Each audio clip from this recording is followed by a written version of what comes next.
O advogado Giovanni Veras Pessoa, delegado aposentado da Polícia Federal, que defende, entre outros patriotas, o cacique Sererê, participou da audiência pública para debater a violação a direitos humanos em decorrência de manifestações políticas promovida pela Comissão de Segurança Pública da Câmara dos Deputados.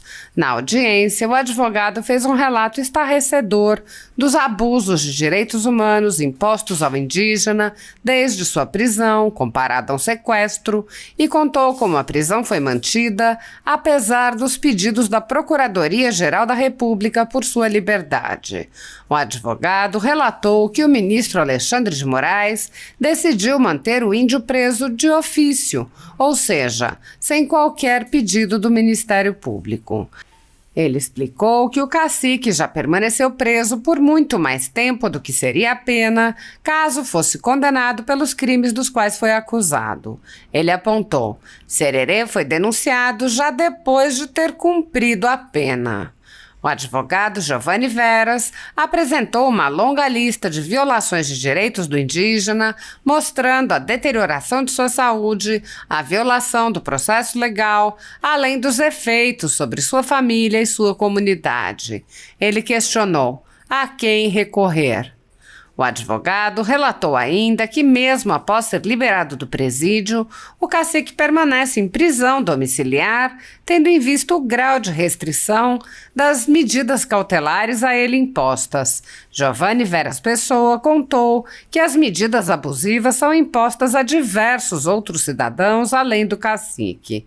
Ele alertou que todos têm enormes prejuízos financeiros pela dificuldade de trabalhar com as tornozeleiras e disse: penso que daqui a algum tempo, se não mudar esse quadro, a tampa dessa panela vai explodir. Há 10 anos, a Folha Política atua noticiando fatos, discursos, argumentos e denúncias que são obliteradas pela velha imprensa. Nosso veículo de imprensa dá voz às vozes conservadoras, ao anticomunismo, à defesa dos direitos fundamentais e da liberdade de expressão e de imprensa, além de trazer ao público os vídeos dos pronunciamentos de autoridades para que o público possa formar sua própria opinião sobre o que foi dito e não precise depender de relatos de terceiros. Quem controla a informação, controla em última instância a realidade. Grupos monopolísticos e cartéis que se associam com o intuito de barrar informações contrárias ou inconvenientes atuam em conluio com a finalidade de aniquilar qualquer mídia independente, eliminando o contraditório e a possibilidade de um debate público amplo, honesto, abrangendo todos os feixes e singularidades dos mais diversos espectros políticos. Controlando as informações, o cartel midiático brasileiro tenta excluir do debate e, em última instância, da vida pública, os conservadores e os veículos que dão voz a essas pessoas. A renda da Folha Política está sendo confiscada a mando do ministro Luiz Felipe Salomão, ex-corregedor do TSE, com respaldo e apoio de Luiz Roberto Barroso, Alexandre de Moraes e Edson Fachin.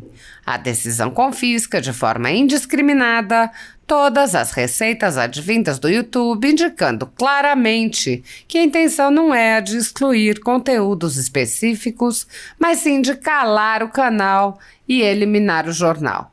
Há mais de 26 meses, toda a nossa renda é retida sem qualquer justificativa jurídica. O atual corregedor Benedito Gonçalves impôs novas restrições ao canal a pedido da coligação de esquerda que disputou a eleição. Se você apoia o trabalho da Folha Política e pode ajudar a evitar que o jornal seja fechado, doe qualquer valor à empresa Raposo Fernandes por meio do Pix, cujo QR Code está visível na tela, ou por meio do código ajude@folhapolitica.org. Caso não utilize Pix, há a opção de transferência bancária para a conta da empresa Raposo Fernandes, disponível na descrição deste vídeo e no comentário fixado no topo. Há 10 anos, a Folha Política vem mostrando a realidade da política brasileira e quebrando barreiras do monopólio da informação. Com a sua ajuda, poderá se manter firme e continuar a exercer o seu trabalho. pix@ajude@folhapolitica.org. Assim está. Com a palavra, Dr. Giovanni Veras. Boa noite, presidente da Comissão de Segurança Pública, deputado e meu colega contemporâneo da saudosa Polícia Federal dos idos de 4 anos atrás, que não é mais a mesma de hoje. Eu cumprimento também o meu amigo Ramage, meu colega também, que atuamos em várias operações juntas, bem sucedida, porque ele estava conosco, por isso foi bem sucedida. Eu cumprimento também o deputado André Fernandes, meu conterrâneo, sou cearense também, sangue de cabra macho, circulando na veia. Cumprimento os demais parlamentares presentes, meus colegas aqui presentes, e os demais patriotas que estão dando essa contribuição na busca que chamamos no direito penal da verdade real. Eu advogo para 42 patriotas, entre eles o cacique Sererê. O Sererê foi preso no dia 12 de dezembro de 2022, de uma forma até violenta, porque ele foi sequestrado pela Polícia Federal, pelos nossos colegas lá atrás, e só depois apresentaram um mandado de prisão preventiva, temporária. E quem requereu a prisão temporária do Sererê por 5 dias foi a doutora Lindora, vice-procuradora-geral da República, por 5 dias. Antes de terminar os 5 dias, o Alexandre de Moraes converteu a prisão temporária em preventiva sem a manifestação do titular da ação penal, que é o Ministério Público. Cacique Sererê foi preso, foi isolado na cela, tratado como um criminoso de alta periculosidade. Ele é portador de diabetes tipo 2. A má alimentação acabou agravando a saúde dele, a ponto de perder parcial visão. Ele perdeu aproximadamente 20 quilos.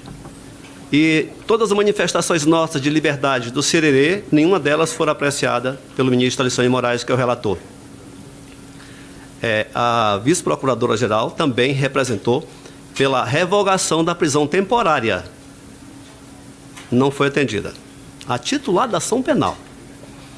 Posteriormente, nós ingressamos com um pedido de revogação da prisão preventiva, que também não foi analisada. Entramos com um pedido de relaxamento de prisão por excesso de prazo, que também não foi analisada. Nós sabíamos que não tinha outro remédio jurídico a não ser ingressar com habeas corpus. Porém, a jurisprudência do Supremo Tribunal Federal é uníssona no sentido de que não cabe habeas corpus de decisão do relator, nem para a turma, nem para o pleno. Então, qual o remédio jurídico cabível, então, para libertar o Sererê, diante de um abuso, de uma ilegalidade praticada pelo Poder Judiciário? Fizemos várias manifestações, inclusive narrando a situação crítica da saúde do Sererê. Doutor Veras, por gentileza, fala um pouquinho mais perto do microfone. Deixa eu aproximar. Essa cadeira é fixa, ela não tem como. Vai ter que vir um pouquinho mais para frente para que depois fique tudo registrado nas nossas notas taquigráficas. Ok, obrigado. Então, a gente tomou todas as medidas possíveis dentro do ordenamento jurídico. Não cabia mais nenhum remédio jurídico. Obrigado. Alô? Está me ouvindo aí? Estão me ouvindo? Sim. Não tinha mais nenhum remédio jurídico capaz de colocar o Sererê em liberdade. Aí começamos a fazer algumas visitas à vice-procuradora-geral da República, a titular da ação penal, que pela terceira vez pediu a liberdade do Sererê por estar satisfeita com as coletas de provas feitas até aquele momento na prisão temporária. Ela não foi recebida pelo ministro Alexandre de Moraes, segundo ouvi da boca dela. Ele não recebeu ela. A quem recorrer?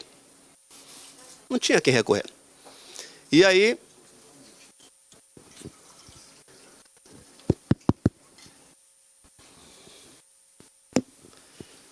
então, a gente começou a fazer manifestações através da mídia, não mídia no Brasil, fora do Brasil, porque aqui a mídia está toda comprometida com o sistema.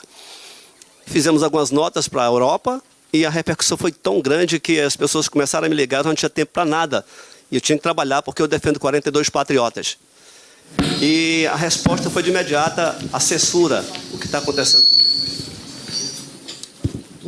Agora melhorou? Ah, agora sim. Bom, então a gente não teve resposta do Poder Judiciário brasileiro, no caso o ministro Alexandre de Moraes.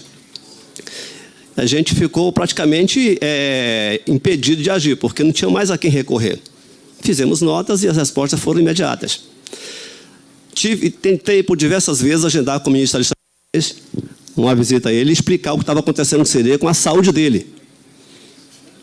Porque ele estava emagrecendo e todas as vezes que eu ia visitá-lo na penitenciária, eu via uma debilidade nele.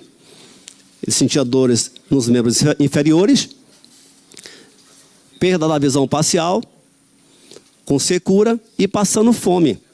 Até que um belo dia eu cheguei lá, o CERE estava comendo uma banana e ele guardou a casca no bolso do uniforme da papuda.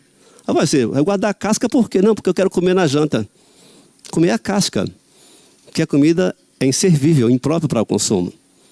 Enfim, foram várias visitas que eu fiz a ele, e cada visita que eu fazia uma live pedindo ao ministro Alexandre de Moraes que ele tivesse misericórdia do CERE e colocasse em liberdade, porque ele já tinha cumprido a pena.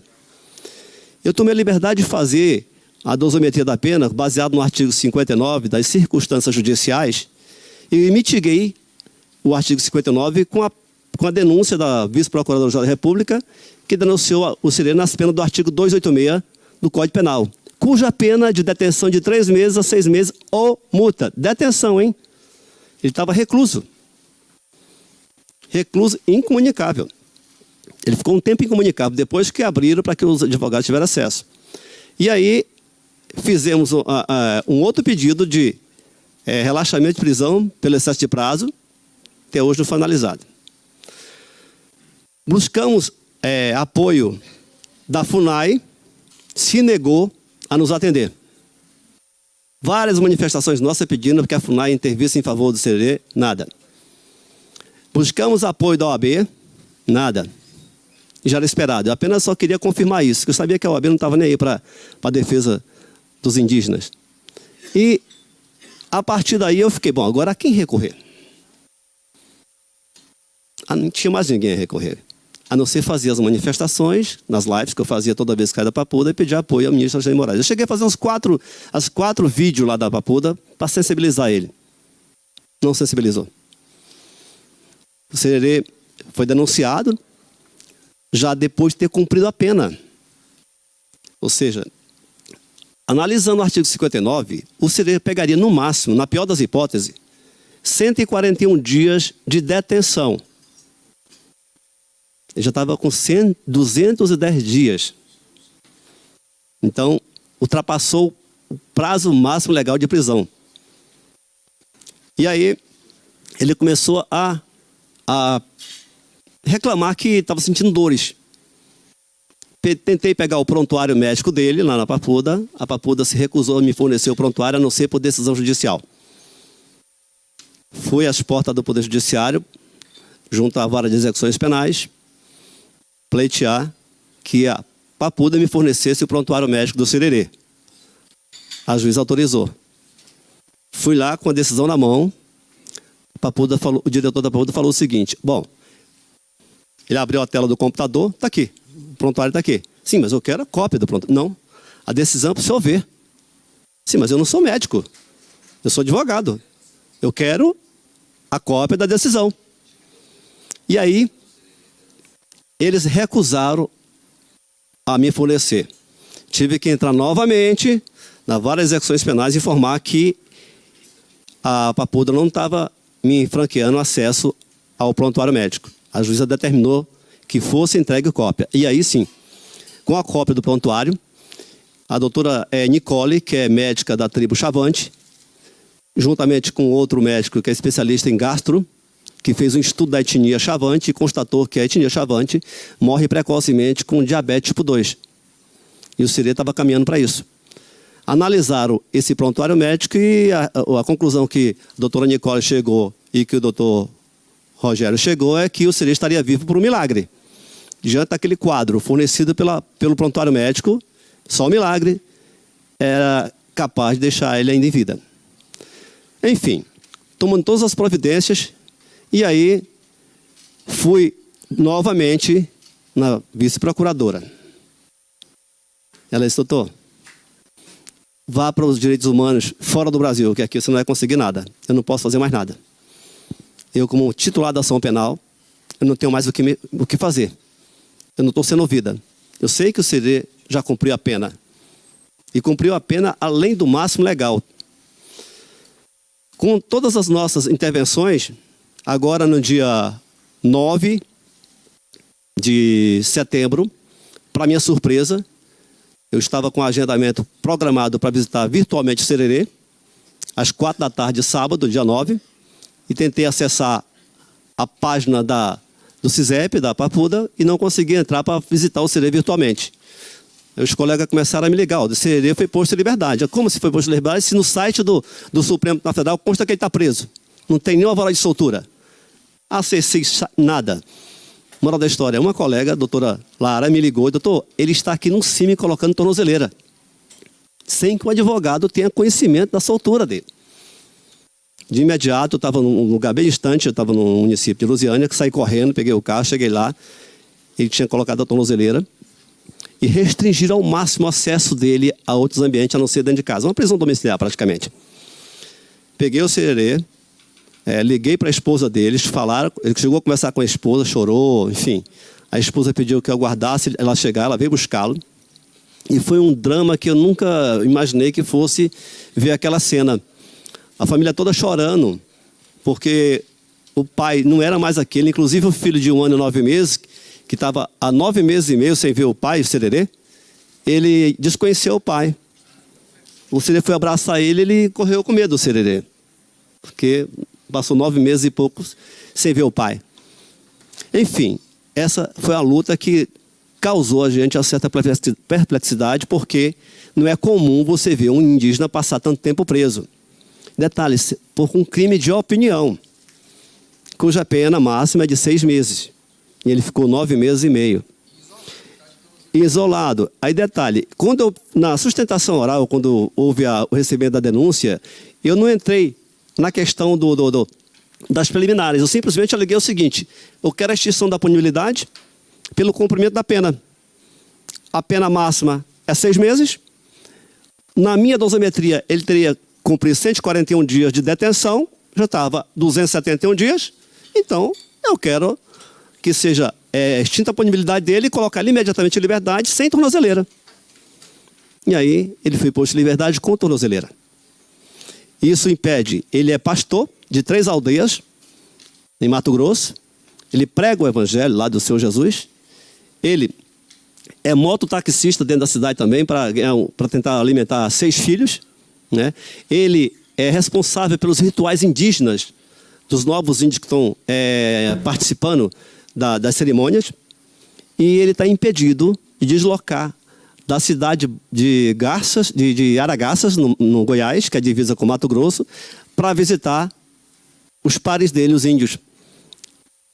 E ontem eu protocolei no Supremo Tribunal Federal um pedido para retirada da tornozeleira, porque ele já cumpriu a pena, e alternativamente, subsidiariamente, melhor dizendo, pedi que fosse estendido o alcance da tornozeleira para até no máximo 500 quilômetros, que uma das aldeias é distante de Aragaça 500 quilômetros, porque ele tem essa função de líder, ele é cacique, na hierarquia do chavante ele é o segundo, porque o tio dele é o líder, é um senhor já de idade, é líder. Então, ele faz a função de chefe de cerimonial lá dentro, prega a palavra de Deus, e tem um problema, tem uma situação lá que é muito importante. Os índios, hoje, todos são viciados, todos não, uma grande parcela de jovens são viciados em drogas. E ficam dentro da aldeia, seja drogas ilícitas ou ilícitas. Ora álcool, ora maconha, ora crack. E quem faz o trabalho de libertação, de recuperação desses índios, é o Sererê.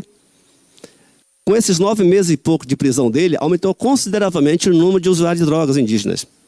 Aumentou sobremaneira. E isso está sendo cobrado agora, porque ele voltou, ou seja, está em liberdade. Para mim é uma prisão domiciliar, porque ele não pode ir na aldeia, está com tornozeleira, e ele precisa estar na aldeia, no convívio com os índios. E não pode.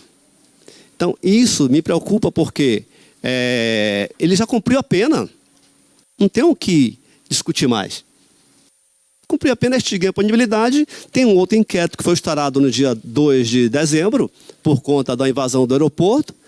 Os chavantes, junto com as outras etnias, foram fazer uma manifestação no aeroporto, pacífica, não quebrou nada, não danificou bem nenhum, entraram no aeroporto, fizeram algumas danças lá e saiu sem ser provocado pela polícia. Entraram, fizeram a manifestação e saíram. A Polícia Federal instaurou inquérito por invasão do aeroporto, artigo 261. Sendo que eles não entraram na pista de decolagem nem aterrissagem do aeroporto, mas está esse inquérito tramitando na Polícia Federal. E o CD foi ouvido já na Papuda, em relação a esse inquérito, e eu tive que acompanhar, e eu senti lá que existia uma tendência de responsabilizar o CD como líder responsável pela invasão do aeroporto, quando, na verdade, não foi só ele. Teve várias etnias que participaram daquela manifestação pacífica e saíram de lá sem que houvesse manifestação de força auxiliar para tirá-los de lá. Enfim, tem esse caso do inquérito que ainda está tramitando, ainda não tem ação penal ainda, tem apenas um inquérito que não passa de uma mera peça informativa, né? E a ação penal que já se extinguiu porque perdeu o objeto, pelo cumprimento da pena, né? E isso, eu vou tentar de várias formas, porque eu sei que não é fácil entrar na cabeça do ministro Alexandre de Moraes e esclarecer para ele o óbvio, né? Alguém já me falou alguma coisa, que a coisa mais difícil é explicar o óbvio para alguém. Mas eu não sei se é ignorância, se é porque é proposital, mas nós vamos continuar na nossa luta, não só do CRE, mas dos outros 42 patriotas que nós defendemos. Nós temos o caso do André Luiz Vilela, lá de Rondonópolis, também, que foi pego saindo do QG. Ele não sequer chegou nas palavras do Ministério, foi preso dia 8. Saindo do QG, encontrado dentro da mochila dele um estilingue e bola de gude. Ponto, foi preso. Qual o crime? Qual crime ele cometeu? Crime impossível, né? Da mesma forma que esse crime impossível, a abolição violenta do Estado Democrático de Direito, usando a Bíblia, terço, é crime impossível, no artigo 17 do Código Penal. E ele está preso ainda por conta disso. O outro, o Cláudio Miro, lá de Balsa, no Maranhão, ele chegou depois que já tinha danificado o Supremo, ele entrou lá para apagar o fogo, ele estava tendo as imagens do extintor. Ele com o extintor para apagar o fogo. Pegaram ele está preso lá. Tá? O outro, que é do Rio de Janeiro, é o Diego Dias Ventura. No dia que aconteceu as manifestações, no domingo, ele aparece lá da Ana Priscila Azevedo. Ele falando que missão dada, missão cumprida. Só que o que ele me falou, eu não ia pegar o caso dele, porque eu vejo aí uma pessoa que contribuiu para que levasse os patriotas para o matadouro. Mas ao conversar com ele no presídio, lá no campo do Goitacazes, ele me convenceu. Ele foi lá, falou missão cumprida, porque tinha dito para os patriotas lá do Rio de Janeiro que ia lá sim, mas não para cometer nenhum ato de vandalismo. E isso foi interpretado como um ato de vandalismo. A prisão dele foi decretada no dia 13 de fevereiro. E ele é vendedor de pipoca no Rio de Janeiro, em Campo de Goitacazes. Ele vende pipoca, mantém um casal de filhos menores, a esposa e o sogro e a sogra. Vendedor de pipoca. Só no dia 21 de julho ele foi preso, porque ele participou de um evento da terceira Assembleia Nacional de Direita Conservadora. Ele estava à frente do movimento, alguém denunciou, foi na casa dele e prendeu. Desde o dia 13 de fevereiro que tem um mandado de prisão contra ele. Por que tanto tempo? Então, é muito esquisito isso. Agora, eu estou nessa expectativa de que, com esses movimentos de patriotas sendo posto em liberdade, que esse princípio da extensão do artigo 580 do Código de Processo Penal venha alcançá-los, os demais, porque a situação é semelhante. Não tem porquê manter essas pessoas em cárcere privado, até porque a instrução já foi concluída, né? Não tem como mudar mais o cenário. A prova está toda constituída. Então, penso eu que seria mais assim, conveniente que o ministro Alexandre de Moraes colocasse em liberdade e respondesse em liberdade.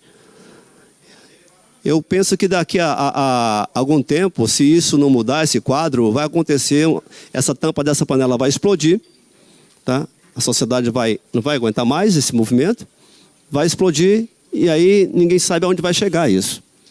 Tá? O CRE me pediu que eu apresentasse um vídeo, ele tá proibido de de aparecer em público, mas a mim parece que não vai ser possível exibir o vídeo dele, né? É o que está aqui. Ele está em Aragaças, no interior do Goiás, divisa com Mato Grosso, e a situação dele é de penúria, viu? Ele está morando numa casinha lá que nem banheiro tem. A situação dele, ele não consegue trabalhar como mototaxista, está proibido, ele não consegue ir para as 3 aldeias que ele prega, porque está proibido, a brasileira não alcança ele lá. E o que fazer? Um índio que quer trabalhar e não pode porque está proibido. E vai se alimentar de quê? A barraquinha dele lá, ele mostrou um vídeo lá, ele não tem banheiro. Os filhos índios lá, são 6 filhos que estão lá com carrinho de mão, pegando na areia ali na rua, fazendo sem cimento, fazendo a massa para colocar um reboco na casa, e que não segura, daqui a pouco vem um vento derrubar tudo. Então, eu acho que a gente poderia, de certa forma, até ajudar. Vamos nos solidarizar com os nossos patriotas, inclusive com o Cacique Sererê, que ele deu grande contribuição nesse movimento nosso. Um cara que não cometeu crime nenhum, está respondendo, pagando a pena muito alta, e ainda tem risco de você voltar a ser preso em função desse caso lá do aeroporto, né? Que ele participou, jogaram na conta dele como líder. Na verdade, não foi só ele. E ele não cometeu nenhum ato ilícito. Fizeram a manifestação, dançaram lá para as pessoas e foi aplaudido pelas pessoas do aeroporto, os passageiros. Não houve nenhum prejuízo para o espaço aéreo, as aeronaves continuaram decolando, aterrissando, sem problema. Então, qual o crime? Então, eu gostaria de pedir o apoio dos parlamentares aqui presentes, dos nossos colegas, dos familiares patriotas, que também eu sei que estão passando por dificuldades financeiras muito grandes, mas o Sererê é causar penúria, viu? É de causar penúria. Se vocês vissem o vídeo aí que ele mandou para mim, é muito feio a situação dele. E não tem o que comer. Você imagina um índio querer trabalhar e não poder trabalhar porque está proibido. E olha que é difícil ver índio que não queira trabalhar, né?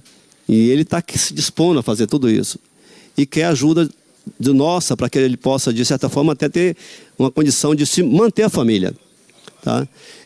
O Sererê desenvolveu um símbolo lá na Papuda, entre os patriotas, que ele fala o seguinte: Deus, pátria, família e liberdade. Esse foi o símbolo que ele desenvolveu e eu estou aderindo a essa campanha do Sererê. Tá? E eu gostaria que a gente pudesse também aderir a isso, porque é um índio diferenciado, viu? É um diferenciado, está pagando um preço muito alto e precisa da nossa ajuda. Eu agradeço essa oportunidade que estão me dando de falar um pouco do Sererê e dos demais patriotas e me coloco à disposição para qualquer pergunta. Boa noite. Obrigado, doutor.